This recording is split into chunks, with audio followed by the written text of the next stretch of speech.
Welcome to the Private Lenders Podcast with your host from Hard Money Bankers, Jason Balin and Chris Haddon. This podcast is sponsored by hardmoneymastermind.com.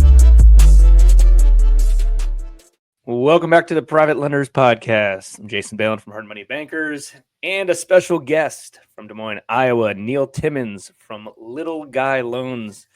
Neil, thanks for joining me today. Definitely looking forward to a fun conversation. Good to see you, my friend. Thanks for having me. Absolutely. Maybe we'll start with a quick background, a little bit about yourself, a little bit about Little Guy Loans, and maybe even a little bit about, the state of Iowa. Sorry. Yeah, it's all good. See, you guys from the coast, Ohio, Idaho, Iowa, you guys don't even have any understanding about where any of this stuff is.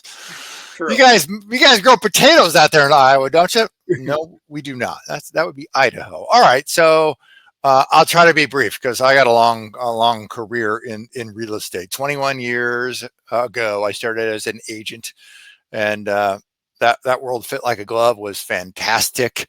Rookie of the year, 4 or 5 years later, became the top Remax guy in Iowa, and so spent a lot of time in that world. Eventually, found my way into fixing and flipping. I've done hundreds here in central Iowa, and then found my way into commercial real estate. So I've done, I don't know the number there, but call it a little more than 10 deals there on the commercial real estate side, buying, portfolioing those things, syndicating those. And then while, a lot of this is all doing at the same time.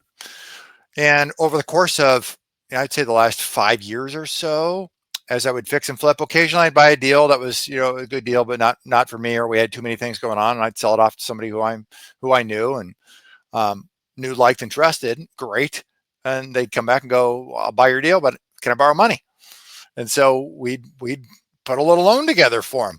So I got into lending before I even thought I was doing anything significant. And then maybe it was 2 years ago, 18 months ago, somewhere in that range, I think 2 years at this point. To me, it seemed like the lenders were getting paid disproportionately better from a risk-adjusted basis than the equity in most deals on the house side and on the commercial side. So I was like, you know what, we should be lending more money. So I said that to my right-hand gal. She's like, okay, that sounds good. Let's go do that. So put together a plan, started making calls to guys around town, building relationships and lending money. So we've been doing that under the Little Guy Loan umbrella for the last couple of years. Yeah, so Little Guy Loans, where'd that name come from? It's a good brand. We were sitting around brainstorming. I had, 4 team members on the call, and that was the purpose of the call. I was, hey, we're gonna come up with this, and I bet there was 50 or 75 ideas laid out there. And my right hand gal it wasn't even on the document. She just spit it out. For those who can't see me here, I'm almost 6.5 feet tall, so it's a little funny when it comes out of my mouth too. But at the same time, hey, we're not Wall Street. We are Main Street. We're here for the little guy. I put myself into that category, right? The people who are scraping by, the mom and pops, the landlords, right? The non-corporate real estate. And that's like everybody I've ever met who doesn't have a PE fund behind them. That's all of us. And so I was like, all right, between both those things, I love it. Let's do it. Yeah, that was born. I agree. So just give a little context about your current size operation of Little Guy Loans for everybody listening. Yeah, we just crossed $6 million out on the streets here literally today. We just completed our first commercial loan. I'll tell you about that. I'll tell you about that offline. But we just completed our first one, so that pushed us over $6 million. So yeah, we've done, I'm ballparking, let's say $12 million or so, over $12 million over the last couple of years. And from all accounts, we appear to become the largest private lender here in Des Moines. But it's been fantastic. It's been really good to connect and impact the community way past dollars and cents, because our network runs way past just providing somebody money. Yeah, I agree. And so locally, you said there's not all that much competition related to other hard money lending operations. Is institutional capital in that space still? And obviously there's still the one-off self-directed IRA investors and some of the one-off private lenders that have a few buckles. Yeah, you say all that now, not that much competition. That's largely because the market's not that big, right? Yeah. And that would be why. Sure, you still see I pull the reports. You still see national guys and some of the regional players. Kiabi's everywhere, and so you still see some of the national guys coming in and playing in the pond, if you will.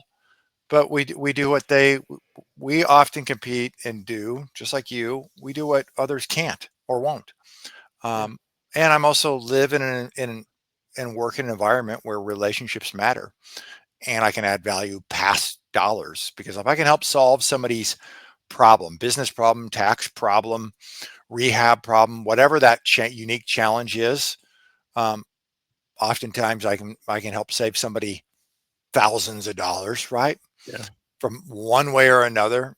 That some of the guys who focus on only lending money, that's their only value proposition, just don't or can't do. Yeah, no, great advice. And, for anyone listening or watching who's tried to compete with Kiavi or some of those big institutionals, you're not going to compete with them. If you do, you're going bankrupt. It's a different business model. It's apples and oranges. Sure. It doesn't work like that. It's a race to the bottom with the cheapest terms and the highest leverage. Not a good business model. Not going to last all that long. And like what Neil said, which is obviously great advice, is it's a relationship game. Yeah, they might be a little bit cheaper. Maybe they might be willing to give a little bit of higher leverage, but they don't care. You're just a number on their balance sheet. That's all it is. Try to go get a quick draw or get a little bit creative or have them extend you additional funds if needed. Not happening. Jason, what's the old saying? Hey, all things created equal, people do business with friends, and all things created unequal, people still do business with friends. Yeah, no, that's right. That's right. And I think that's powerful. And we bring it up because I think there's a lot of, overwhelmed hard money lending companies throughout the country who think that's who they have to compete with.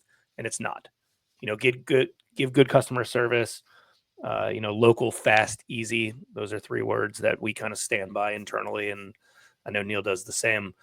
So the current lending operation, how's your team built out at the moment? Yeah. So there's a lot of crossover because we got multiple businesses between, we'll still do a handful of houses a year just because we've had a big database. Stuff will come in, but not very much. Our goal on the real estate side is to buy 1 to 3 commercial deals a year. We just got the first one done last week. And then, so there's a whole bunch of people who wear multiple hats is ultimately where I'm going. My right-hand gal, she oversees all of our operations on each side of the business. We've got a loan processor. So he does loan processing. He also does property management for us. And then I've got a executive assistant who does a whole bunch of things on my side. My right-hand gal has an executive assistant who does a lot of marketing for us. We have a podcast, the Investing in Iowa show. And so he does all of our editing and podcast related stuff. And then I've got a sales guy. So sales guy's been with me 3.5 years. He's based out of Arkansas, but buys only in Iowa. So we've been buying virtually over the phone for years on the house side. And then the commercial side is so much easier because people are scattered everywhere anyway. So that's pretty simple. Yeah. What about on like the loan servicing side, or who are you handling some of that stuff? Yeah, there's someone else doing the keystrokes on that. No, the loan servicing side, we process the payments at my office. I still do it because I want to know every dollar and cent where it crosses. That and our backside, I won't bore you with all the details, but yes, it still has me heavily involved on that side of things. But payoffs, lien releases, that kind of stuff, our loan processor does that. Then somebody sits above him and checks off on all those things. You use Baseline? Is that right? We're using Baseline. Yeah, I've been very pleased with. You've been happy with it? With Baseline and Henry and the team over there. You bet. No, that's good. It's good to have that proper thing in place. Yes. What question for you? So, what part of the lending operation do you think you like the most? Well, I'm a sales guy, right? I mean, I think that's why you and I get along. I just want to be in front of people and because I view sales is not, getting somebody to buy our product. I view sales as a process of discovery and then ultimately tailoring a solution that matches their unique situation. And a lot of their unique situations, yes, 80% might be the same in their unique situation, but there's a percentage of them that are totally different. And the way it comes out, the way I may convey it to one person versus another is different. And so the ability to do that is a tremendous skill set that I've worked hard on honing in for years, as you have. And it's fun. I mean, I like helping people really solve their challenges and get them to a better spot, put them in a better position than before I came along. And you can be a deal junkie without having to do all the heavy lifting. Yes, correct. Yeah, it is. For those who do like being deal junkies, it's way more fun on the lending side than it is on the fix and flip side. I can tell you that. Yeah, you got someone else to do all the dirty work. They go over budget on construction. It's like, okay, well, let's make sure your payment's in on time. Correct. Yeah. There was that when we were buying properties at scale, that was a heavy lift doing 50 to 75 a year, a real heavy lift. Yeah, I'm sure. And doing that on the lending side is significantly easier, hopefully safer than on the buying side. There's no doubt about it. And listen, what we'll talk about all the time is in a win-win situation, the lender's still, listen, this is a profitable business model, but the operators and the flipper still should be making more money than the lending company. If the lending company is making more money, the operator didn't do their job. That's right. They didn't do their job. So That's the right. goal isn't just to do this, and because the first lien's position, right? The first mortgage should always be the least amount of risk, and it should make the least amount of money. Correct. So hopefully the operator does a good job, and you don't need to. What do you think on this side of what part of the business don't you love on a regular basis? As it relates to the lending specifically? On the lending side, yeah. On the lending specifically, what piece of the business do I not? I don't love. Well, there's two pieces. I don't love the extension conversations that have to come up because they don't execute on the time frames associated with that. Part of that is a reframe for my mindset because when I run the flipping business at scale, our average time frame from the day we closed on the property, I mean the day I bought it to the day it went back for sale. You ready for this, Jason? 23 days was my average time frame from the day I closed, bought to the day it went back for sale. I sat in a small box of this is the type of projects we do. And if they are too far outside of that box, we don't do these deals. They go to somebody else because the significant risk is in that construction phase. And you're sitting around in an empty house and nothing going on. You're lighting money on fire. The taxes are running, the insurance running, right? The utilities are running, and you have risk exposure in the marketplace. It is just costing you money. So we've had to have some of those conversations. And then, extension 2 comes around. We're now getting to the spot where I'm going, guys, this is the last extension. You got 90 days. Your home's been for sale for 4 months. At some point, you need to understand what the market's telling you. That price is rich and you got to make an adjustment. Something's got to give here. Got it. So you don't enjoy that conversation because so it's not necessarily because people are like, back talking, giving you lip about it and it's uncomfortable. It's more of like, listen, I want to help you out and you're, shit in the bed over here. Yeah. I mean, it's at some point, like, there's different phases of it. And when you hit a certain point, you're on the market will tell you. Oh yeah. Did you price it wrong? Well, did you get 5 offers and did you run the price up 50 grand over the list price? Well, you probably a little low.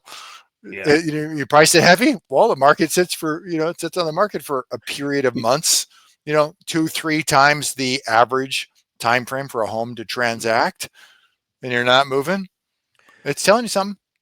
Yeah. Do you ever feel like, because you have a lot of experience in fixing and flipping and owning properties and things like that, and know the areas well, that sometimes you're getting too kind of involved in the deal where it's like, this is a piece of crap deal, you're overpaying, your construction's under, and in essence you're like, I'm not doing this deal even if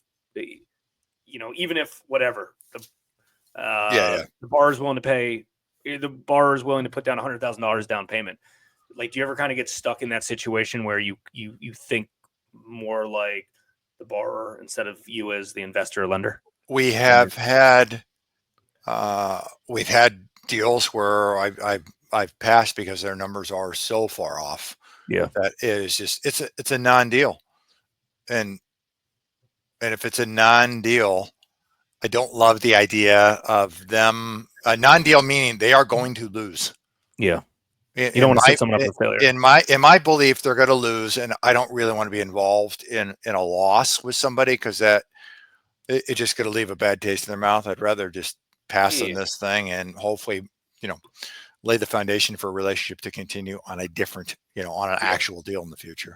Well, the only way this business grows is if you're doing good deals for good borrowers, and you're going to get repeat business. The whole business is repeat over and over and over. It's a lot of work to do the first deal. So if you know that's going to happen, especially if it's their first deal, and they're not being malicious, they're just being naive. Correct. They just don't know. There's also a fine line, and I was talking to this lender in upstate New York about this, and he owns a lot of real estate. It's an appraisal company, and he's literally said no to like every deal because he's too vested.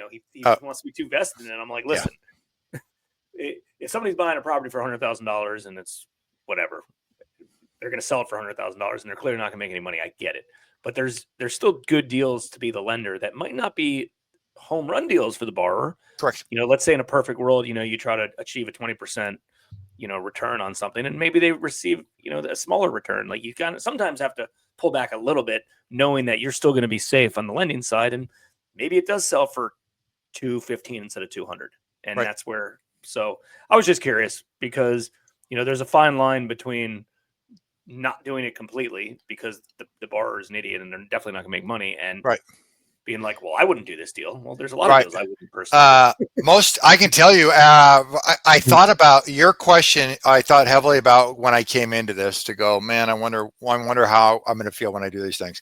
And what it turns out is that I'll bet you 70% of the deals that we lend on, I wouldn't do the deal because when I did them, I sat in a very tight, refined box for deals I would do and neighborhoods I would do them in. And most of the stuff we lend on, doesn't send that box. Doesn't mean that they make for a bad investment. I'm just not the investor to do it, but I am the lender to do it. Yeah, I agree. And there's also, some of our, some people reach out to us and be like, well, why do you need, so much cash down into some of these deals? And it also depends on how well they buy the property. That's right. We'll start buying, and I think stuff might change. I mean, I don't know about your market, but we've seen a lot of softening in our markets. Yes. I don't know if you've seen the same, but as that happens, there might be better opportunities, out there across the board. I mean, the scary thing is the exit strategies, right? Because the day one number is like, oh wow, this is a good price, but in 6 months from now, who knows if the exits will back. That's why that construction time frame is so important. How fast can you get it to market? And we've got tremendous seasonality in our market. And so I think about that a lot when you get into, let's say, September, and I'm going, all right, you got to take this down. When's it going back on the market? Thanksgiving Day. Okay, well, you plan on that sitting until February 1st before there's any real traffic. So wait, why do you have seasonality in your market besides like just a straight spring market or? No, that's why. Just the winter. Just to you go from, and I'm suggesting though that the days on market, they expand when you're hitting winter here.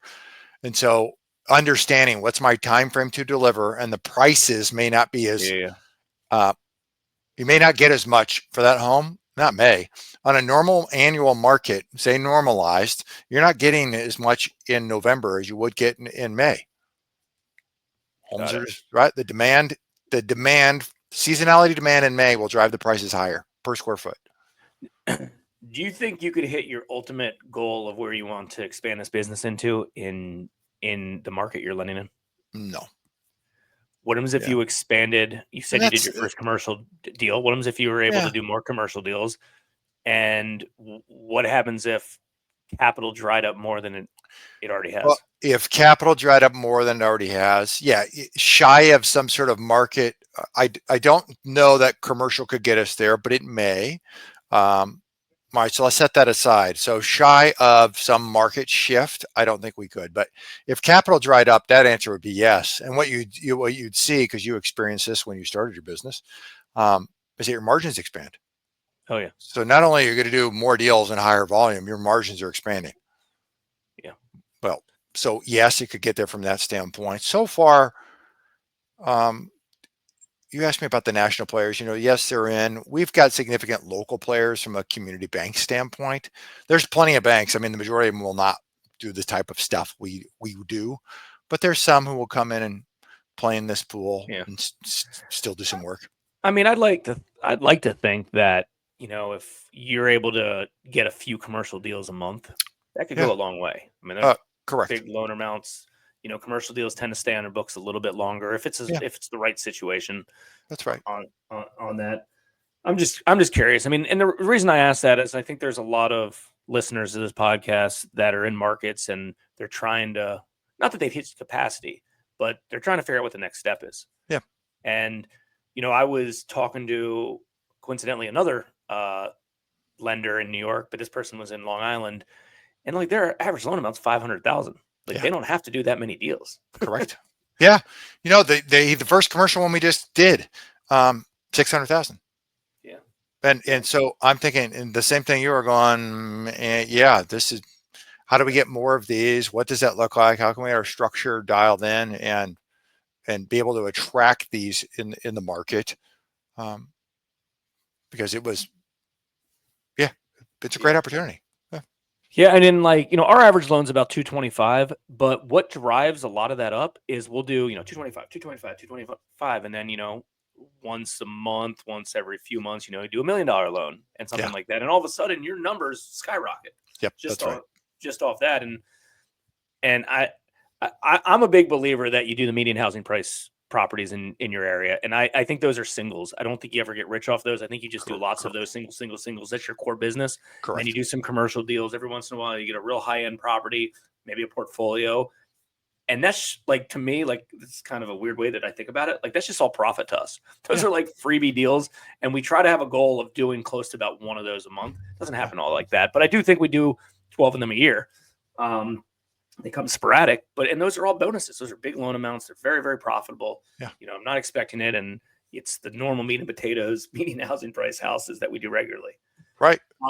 So what would be ways to potentially expand if, you wanted to, other markets more? Yeah. That's the intent, is to expand in other markets. I like that. I do like the singles. I say that because it scales a little better than, because you get into a complicated commercial deal, which is the one we just did. I'm involved. That's not something I can outsource. I have a loan process to do. The singles, cool. We'll get into a certain spot, get into a certain spot, and then somebody else takes over and largely gets us to the finish line. So yes, it's to expand strategically in other markets. Really what I'm saying is strategically with other people. And then in other markets. So we're giving a lot of thought to what that looks like here this year, whether it's some sort of, franchise-esque, it won't be a franchise, but like a business in a box model, a partnership model. So we're giving a lot of thought to what that looks like. And I would anticipate rolling something out here probably in Q4. What do you think your end goal is going to be with this lending operation? Have you thought about that? Yeah, I think scaling it to a spot where you've got some optionality. What I mean by that is you can sell it if you want to. If Gen 2 comes behind me, as all my kids are teenagers, if that comes behind, that would be the first go-to. But that'll be up to them in terms of is that an avenue they want to pursue. But I think it's if you can have an exit on the table, great. At least you build it with some optionality, because I'd never know anybody to complain about having too many options. Yeah. I mean, I'm still yet to find the exit of the sale of an operation. I'm not saying it doesn't exist. I don't really know how it looks based on, does it make sense, on a heavy sales, producing, deal flow type of business like this. I feel like, and I might be wrong about this, but I feel like it's, a company that'd be interested in acquiring, unless you have a, big brand, longer term loans that with prepayment penalties that you know are going to be outstanding for a long period of time. It's like a 1x multiple, which just doesn't work. That's just not going to make sense for any, or 2x multiple. It doesn't make sense. And I like the I like the next generation style as well. And Chris and I will talk about this all the time. It's like, as far as I'm concerned, anyone in our family, their friends, they're welcome to come inside the business and start originating loans. Yes. We're the capital behind it, our own capital or our capital investors, we're behind it. We can scale up to whatever, go find good deals. I'll help you go find good deals. So like, Right. that's kind of the way we look at it. I mean, we don't really have openings or need for W-2 positions. Like, there's just not that much that need to be done. I think most people are very surprised that, like, if you have a processor, like, they can process a lot of loans. If you have someone doing loan servicing, like, they can service a lot of That's loans. right.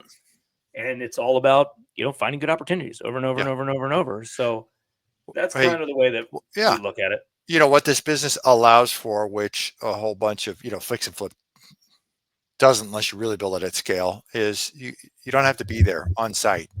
That's right. You don't have to be in a place to be able to go do this. Yeah. If you so having some versatility in a lifestyle, so I can go winter in Florida one day, hang out with you down there in the winter, it'd be great. No doubt. And keep in mind, like, the other thing is you don't have to do high leverage. You can do low leverage deals, just make people bring more money. Structure the loans of what you're comfortable with. Correct. And everybody learns this if they don't already know this already. Like, as soon as you bring in other people that are generating business for you and originating business that are getting paid on commission, like, their deals might not be as strong. There's always another layer that you got to look at, right? They're not. That's right. They're not you that you'll do whatever you can to make sure you're only you're only putting good deals on your books, because what happens on the backside. So you got to put a little layer of protection. One of the more successful lenders that I know, and he kind of started in the space when we started in 2007, and I met him at some groups. He was out of Maine. He never really lent in Maine, but he was based out of Maine. And it was him and a bunch of buddies that had some capital, and they would lend 50% LTV based on purchase price on every deal. That was just their business model. And then in order for them to scale, they would do it nationwide, because they couldn't be in one market. Right. And they were expensive and they were profitable, and they didn't have to do that many deals. And if you look at them and say, well, how do you get all these, man, this is a great deal. And it's like, you're right. But, like, I don't have to do dozens and dozens of them. I just have to do a few of them. Right. And, some of them are a little bit dirtier than others, and I get that, but they were low LTV deals. They flew to every single property. They put their eyes on every property. They got to meet the operator. And, I always think of them as there's not many of them like that, but I always think about them, and you just structure the LTV anything you want. I can't tell you how many loans a borrower buys a property for $500,000. They come to us and say, hey, I'm looking for, high leverage on this. Say, I'm not all that comfortable with this asset. I don't really like this deal. I'll lend you 100. And you do it in a tactful manner. So be it. That's what I'm comfortable lending. Correct. Yeah. Can't be scared to do that. Hey, it's understanding, what are you intending to accomplish, right? Set a plan. What's the goal on the way into this business? And for us, it's profit. It doesn't need to, because without that, you do not have a business. And so for us, we want to do more profitably, not just do more for the sake of more, right? I always tell the team with these payoffs come in, great. It's payoff and profit. Just go back, cycle it again. Because I want them all to pay off sooner or later. It's all profit. 100%. Chris and I were joking on a episode we did the other day that our New Jersey office was struggling. Typically, we do about 5 loans a month out of that office. They did zero in May. In May, we made more money inside that operation than we had in the past, because we had like 3 defaults that paid off. We had some heavy extension fees. As you start growing this business, your fund or however your capital stack is set up, and you have servicing income that comes from that, like, our servicing income outpaces a lot of our, upfront origination fees. Because as that grows, and that's hard to to think until you hit scale. But money's coming. The goal of this is money's coming from all over the place. Hey, do some loans, you get some points. You do some extensions, you get some extensions. You service some loans, you get some servicing fees, some default fees, some late fees. Like, there's a lot of different opportunities. It's all about the dollars and cents. It's not the ego of, hey, I did all these deals. One other quick story that I'm inclined to share. As we're talking about this, I was talking to a private lender. Actually, a private lender locally in my market that from another another group that, so you know who this person is, and this isn't a bad thing at all. He'd publicly tell you this as well. Yeah. So we had the same size lending operation maybe about 9 to 10 years ago. We were about $30 million each. We weren't even really competitors just because there was a lot of deals out there and there wasn't that much liquidity out there. And they like one area, I like the other deal. And they started taking on institutional capital. And I saw them at an event the next year. And I was like, hey, how's your operation going? He's like, yeah, we did 125 million this year. And I was like, oh, wow, that's great. He goes, hey, listen, I had the same lending size operation that you had this past year. I know how much money you make. And I'll tell you that you're making more money than we're making at 30 million compared to 125. But our goal is to expand this to $1 billion in deployed money. Yada, yada, yada, hundreds of employees later. That's their prerogative. That's their business model. Yeah. This is ours. Nothing wrong with either one. But I guess the point is, it just depends on what everybody wants. And there's nothing wrong with it. You grow the size you want to grow to. No, it's a beautiful business, tremendous opportunity. And it lies within one to make their own decision about what they want to build and then simply go out and do it. Right. The runway's there. Yeah. But hey, I commend you for the work you do.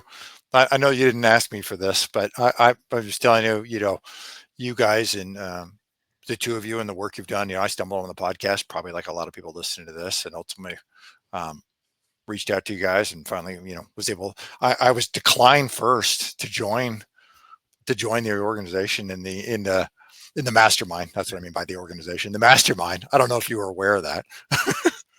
But that's because I showed up and probably had lent like $10 of my life. And they're like, come back when you got a few million out, kid. And I was like, I'll call you in 4 months. No, so the work you guys do in the mastermind and the group you put together, it's just fantastic. And you've been deeply impactful in my business and my life. So thank you for the work you and Chris do. So I appreciate it. It's just literally us talking about our experiences of what happened every day. There's nothing more than that. And you create a community of people who take that just being a fly on the wall in conversation, and it's a bunch of yous and me's. What I mean by that, a bunch of doers. You're gonna go, cool, take that conversation and then go do something with it. Yeah, it's the best. Yeah, that's right. I love it. Not trying to do coaching, not trying to do. It's hey, I'll tell you exactly what we've done and. Exactly. And you've taken it and done it. And the one challenging part of this is everybody's in a different part in their business. Sure. If somebody doesn't have a loan default, I can talk to them for 5 hours about defaults. It's not going to impact them at all. That's right. Correct. Until it's real, it's almost irrelevant. Yeah. And it's like, call me. We've gone through all of them and I'll tell you exactly, what to do. Yep. And it's good. Well, I appreciate it. Appreciate the friendship that we've created over the last year and a half-ish. Yeah. So, and looking forward to Little Guy Loans and seeing where it goes. And I appreciate it. Hopefully you'll be able to expand in some other markets and, look at the money that comes in on a $400,000 loan compared to a $100,000 loan. Correct. Doing the same amount of work. Yes. Correct. Yeah. Yeah. Sometimes it's unfair advantage when that happens. So Neil, again, thanks. I appreciate it. Maybe just give everybody, the best place to reach out to you at Little Guy Loans. Maybe if they want to chat, talk. That is the best place. LittleGuyLoans.com. My number, my email, everything's there. That's the best place to find me and reach out. Love to connect. Awesome. Neil, thanks again. Thanks, Jason. Looking forward to seeing you soon. We hope you enjoyed this episode of the Private Lenders Podcast. Please note that the opinions stated by all the speakers on this show are only opinions and not intended for legal, financial, or accounting advice. Please make sure to always check with your own legal, accounting, and financial professionals. If you enjoyed this episode of the Private Lenders Podcast, we'd appreciate it if you would spread the word. Make sure to check out hardmoneymastermind.com, the #1 free community for new and experienced private and hard money lenders.